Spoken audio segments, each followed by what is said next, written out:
আজকে আমি বানাবো ভোলা মাছের ঝাল চচ্চড়ি। সেই জন্য কড়াইতে আমি তেল বসিয়ে দিয়েছি। আর তেলটা গরম হয়ে যাওয়ার পরে এই যে ভোলা মাছগুলো, গোটা গোটা ভোলা মাছ, একদম বড় বড় সাইজের, কেটে ধুয়ে ভালো করে লবণ হলুদ মাখিয়ে নিয়ে এই যে মাছগুলো কড়া কড়া করে একটু ভেজে নিতে হবে, বেশ লাল লাল করে ভেজে নিতে হবে। আর মাছগুলো কিন্তু একদম যাতে না ভাঙে এরকম গোটা গোটা করে ভেজে নিতে হবে, টাটকা মাছ ভাঙবেও না। তো যাই হোক, তোমরা যেন আবার বলো না ভোলা মাছের ঝাল চচ্চড়ি সে আবার কি। হ্যাঁ, তোমাদের আবার একটু নাড়ার স্বভাব আছে। যাই হোক, চলো ওই তেলেই কিন্তু এই যে লম্বা লম্বা করে আলু আর বেগুন কেটে নিয়েছি, তার মধ্যে একটা গোটা পেঁয়াজ এরকম ফালা ফালা করে দিয়ে নিয়ে আর কয়েকটা গোটা কাঁচা লঙ্কা চিড়ে দিয়ে তেলের উপরে দিয়ে ভালো করে কষিয়ে কষিয়ে বেশ নিতে হবে। তারপরে একটু সামান্য হলুদ আর পরিমাণ মতো লবণ দিয়ে দেবে, তোমাদের স্বাদ অনুযায়ী লবণ দিয়ে দেবে, দিয়ে বেশ একে ভালো করে নাড়াচাড়া করে বেশ কষিয়ে নিতে হবে। আজকে কিন্তু রেসিপিটা একদম দুর্দান্ত। তো চলো, কষানো হয়ে গেছে, এবার সামান্য জল দিয়ে দেবে। আবার যেন খুব বেশি জল দিয়ে দিও না, যাতে গামছা পরে না নামতে হয়। এরপর একটু খুন্তি দিয়ে আলুটা দেখবো কেমন সেদ্ধ হয়েছে। হ্যাঁ, একটু তেলে দিয়ে ভালো করে কষিয়ে নিয়েছিলাম, তো সেই জন্য হাফ সেদ্ধ হয়ে গেছে। এরপর আমি ঢাকা দিয়ে দিয়েছিলাম, ঢাকনা খুলে দেখি ও মা গো, টকর বকর করে ফুটছে। এই দেখি যে বর টকবক টকবক করে ফুটছে। দেরি হয়ে গেল তো, কনেকে সাজিয়ে রেখেছো, তাড়াতাড়ি ছালনা নিয়ে এসো।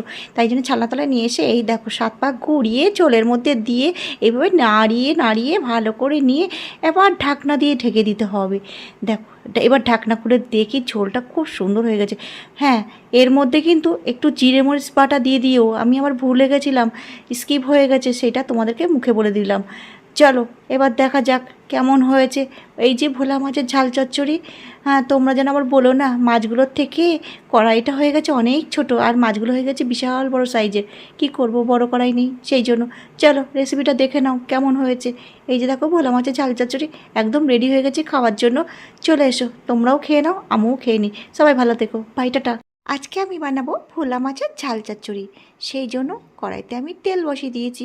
আর তেলটা গরম হয়ে যাওয়ার পরে এই যে ভোলা মাছগুলো, গোটা গোটা ভোলা মাছ, একদম বড় বড় সাইজের, কেটে ধুয়ে ভালো করে লবণ হলুদ মাখিয়ে নিয়ে এই যে মাছগুলো কড়া কড়া করে একটু ভেজে নিতে হবে, বেশ লাল লাল করে ভেজে নিতে হবে।